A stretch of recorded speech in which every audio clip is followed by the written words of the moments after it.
Cadillac Ranch, Austin Graffiti Park, and Denton's very own Nook on Fry Street all have one thing in common. They were made for people to feel free and express their creativity through art. But what happens when people decide to color a little too far outside of the lines? Applying graffiti on various structures in Denton County is a crime, but the Nook at Vertman's bookstore on Fry Street is a rare exception. We make all the kits for CVAD students, and we thought it'd be cool to have a place to express that. The Nook was created for everyone to have a safe space to express themselves and create art within the 4 walls of the establishment. But like Picasso with a paintbrush, some artists decided to create their own boundaries. We put the sign up with the rules.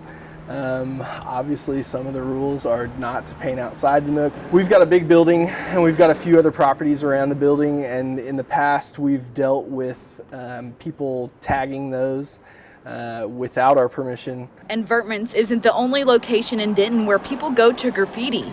You can find many of these miniature art installations around town on businesses, bridges, and by the railways.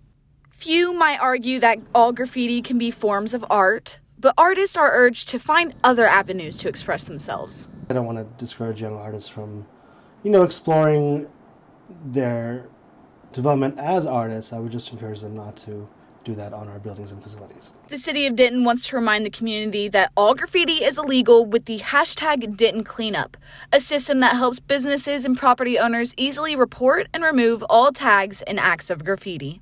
I will say the city is very responsive to come out and get those cleaned up. A lot of times we will call a phone number, and in the next 48 hours they'll come up and paint over it. The city is here to try and facilitate what we can in terms of public art and art programs with our Parks Department and our recreational centers. For NT Daily, I'm Lillian Kosh.